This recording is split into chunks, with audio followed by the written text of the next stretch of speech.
Bagaimana cara menghandle karyawan dengan kerja yang sulit diatur? Tanda kutip tuh ya, harusnya pakai tanda kutip tuh, sulit diatur. Oke, Maksudnya apa nih? sulit diatur. Baik, baik. Yang pertama nih sulit diatur ya. Baik, sulit diatur memang harus didefinisikan sebenarnya ya. Iya. Sulit diatur ini maksudnya sebenarnya begini nih, sulit diatur dalam arti karyawan yang bandel, atau jangan-jangan aturannya yang memang yang Nah bandel, itu maksudnya. ya kan? Jangan-jangan aturannya. Ini karyawan yang bandel, aturan yang bandel. Lagi bikin, kita kan lagi ngobrolin aturan kan? Nah, kita jadi kalau karyawannya yang nakal atau bandel tadi, maka menghandlenya satu hal. Tapi kalau aturannya yang nakal, terus karyawan disuruh dipaksa harus ikut aturan yang nakal tadi, tapi karyawan menolak, terus disebutlah karyawan itu susah diatur. Nah, ini yang keliru. Itu. Nah kan? Oke, kita jawab yang pertama nih. Kalau karyawan yang nakal, asumsinya aturannya sudah benar. Maka proses penegakan, pengelolaan sumber daya manusia yang dilakukan oleh seluruh pimpinan di departemen masing-masing, itu memang harus diperhatikan. Ya, ini seharusnya bukan tanggung jawab sepenuhnya atau prioritas pertama dari HRD. Menghandle karyawan tenaga kerja yang susah diatur untuk posisi pertama, itu sebenarnya prioritas pertamanya ada di atasan langsung atau pimpinan di departemen yang bersangkutan. Maka leadership dari pimpinan di departemen yang bersangkutan ini yang perlu disorot. Apa yang mereka lakukan, strategi apa yang mereka lakukan untuk mengelola karyawan tenaga kerja di departemen mereka supaya tidak menjadi sulit diatur, kan begitu. Nah, baru nanti setelah itu HR-nya yang turun tangan kalau memang nggak bisa juga diselesaikan. Nah, tapi secara umum saya bisa memberikan masukan cara menghandle-nya. Pertama dimulai dari contoh. Maka fungsi besar, paling besar dan efektif dari seorang pemimpin adalah memberi contoh. Kalau pemimpinnya aja sudah memberikan contoh, datangnya terlambat, males-malesan, harusnya pakai seragam tapi dia pakai kaos oblong, misalkan harusnya pakai sepatu tapi dia pakai sandal jepit, karena mentang-mentang dia adalah supervisor atau manajer, ya. Harusnya nggak boleh makan di tempat kerja, dia bawa cemilan ke tempat kerja, gua manajer mau apa lu, kan gitu. Nah, kalau sudah contoh itu yang diberikan pada karyawannya, maka kalau saya sebagai HR di perusahaan itu, saya nggak heran kalau lihat karyawannya susah diatur. Karena pimpinannya sendiri nggak bisa diatur. Jadi fokus dulu pada pimpinannya. Lihat dulu pimpinannya. Umumnya, dalam sebagian besar praktek di lapangan, karyawan yang mudah diatur dalam sebuah kelompok kerja atau departemen, itu biasanya kita akan temukan pemimpinnya itu cenderung disiplin dan bisa memberikan contoh baik, Pak. Iya. Ya. Dan biasanya kalau karena susah diatur kayak gini, biasanya pemimpinnya selengean, ya kan, seenaknya sendiri, merasa beyond the law, di luar dari aturan, jadi dia nggak tersentuh oleh aturan. Biasanya begitu.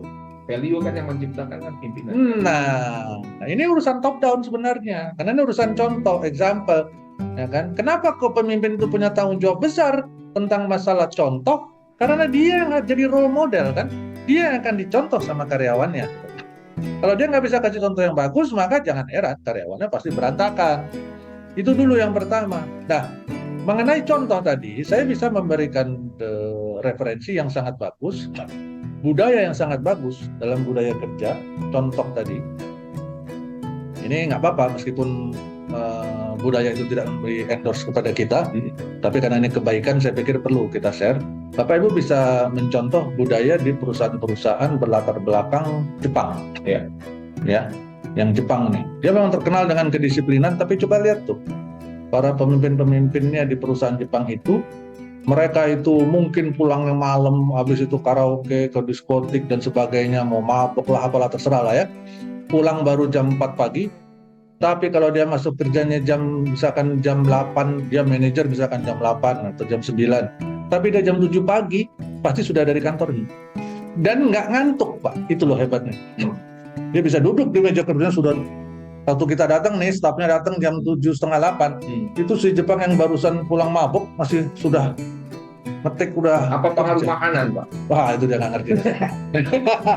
Itu saya nggak ngerti deh, Pak. Pengaruh paspor apa ini atau pengaruh slip gaji kadang-kadang. Ya, itu saya Sendiri terus gitu ya. itu loh, hebat tuh. Itu saya salut, Pak. Kebetulan saya kan memang besar di perusahaan dengan budaya itu ya. Jadi saya ngelihat mereka seperti itu. Jadi itu yang perlu dicontoh. Mereka memberikan example gitu, contoh pada mereka. Termasuk seragam. Iya kan ada anekdot nih kan. Kalau di Indonesia ketika makan keringetan. Kalau orang Jepang enggak, Pak, ketika kerja baru keringetan. Nah, Jadi makanya saya tanya tadi serius kalau makanan ya, bukan. tadi serius tuh berarti itu, Serius. ya kan? Itu jadi apa namanya, mereka memberikan contoh yang bagus. Termasuk tadi seragam. Kalau perusahaan Jepang itu kan sebagian besar berseragam ya, Pak ya. Meskipun misalkan direkturnya nih, Tujuannya udah bersih kan. direkturnya, manajernya, si direkturnya itu mau apa? Dia sering pergi keluar meeting nih, Pak. Dia menggunakan seragamnya, tapi di dalamnya ada kemeja, ada apa namanya, pakai dasi.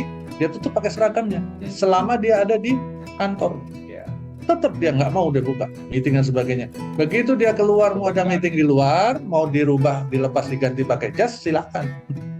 Ya kan? Tapi di hadapan karyawannya di jam kerja dia tetap gunakan itu. Dan itu bagus. Tapi kalau kebanyakan di luar sana yang lain, ya, yang tadi contoh atasan yang selengean tadi, coba disuruh pakai baju berkerah aja dia pakai kaos oblong, suruh pakai sepatu dia pakai sendal jepit. Terus kalau ditegur sama security yang dia tunjukin apa? Name tag-nya. Lu tahu siapa gua? Kan gitu tuh. Tahu nggak nih saya siapa? Gitu kan. Nah, itu kan lucu tuh ya.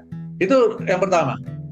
Ya, jadi atasannya dulu dilihat. Kalau memang terus akhirnya si karyawannya memang itu semua udah dilakukan, tapi karyawannya memang bandel dan sebagainya, maka tindakan disiplin yang perlu dilakukan.